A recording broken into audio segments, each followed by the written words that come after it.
Krishna Kirtana Gana Tana Pano. In 1965, a 69-year-old monk from India, A.C. Bhaktivedanta Swami Prabhupada, crosses the ocean to America to spread the spiritual message of Krishna.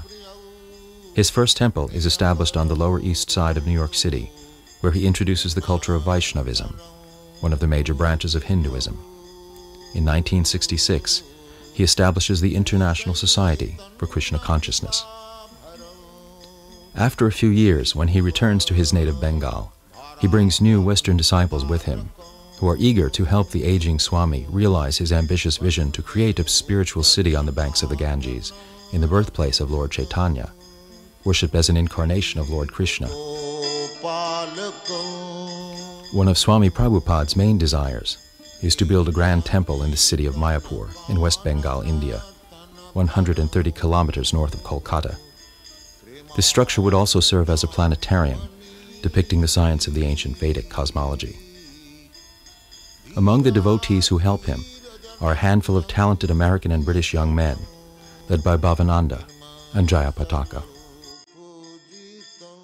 I was personally involved by Srila Prabhupada in about 1971 or 72, and he sent me out here to be the president here, our co-director, along with Bhavananda.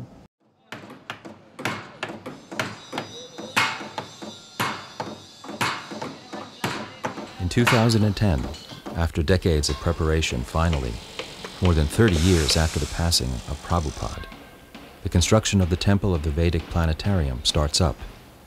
The great building is intended to be unique in size, interior and exterior artwork, and overall design.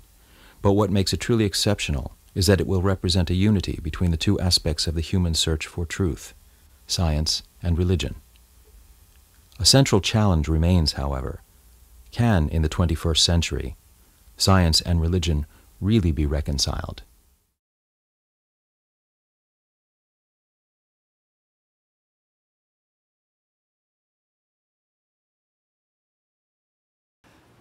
In the world of science, an idea or theory may have many different inspirations. A scientific idea could come from some religious text, it could come from a dream, it could come from a novel or a poem. The source of the idea isn't what's important. What's important is that a scientist is able to justify the idea in terms of observation, experiment, and scientific inference. If that can be done, it doesn't matter where the idea comes from.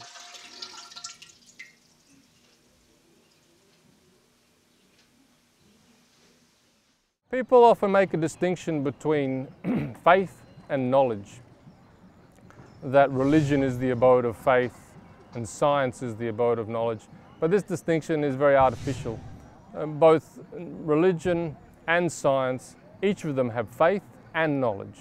The modern approach is that I have faith in my perception, and if I can perceive something, then it's fact. Our approach is somewhat different. We have solid scientific knowledge that is based on the Vedic statements, okay? And we have faith in those Vedic statements. And the two combined mean that we are in a position to be able to understand properly the scientific workings behind everything.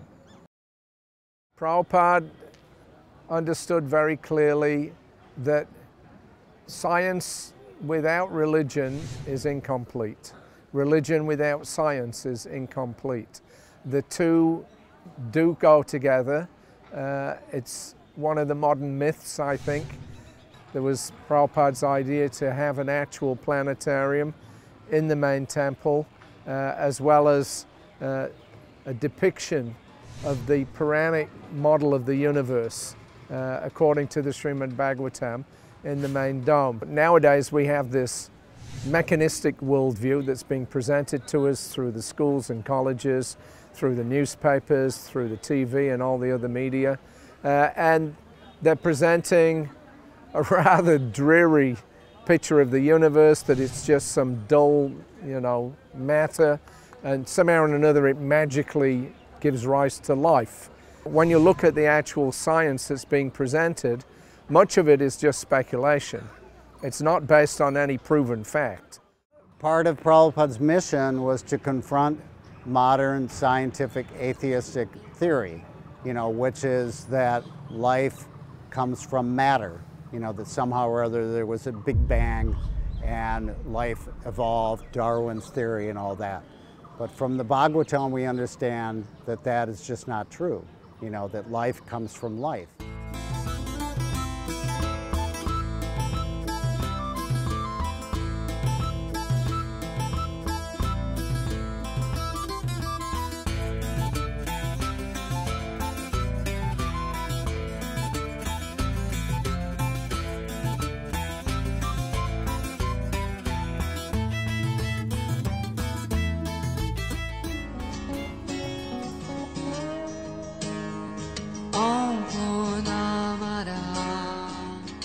What we're presenting in this model in our planetarium will be a cosmos which is full of life.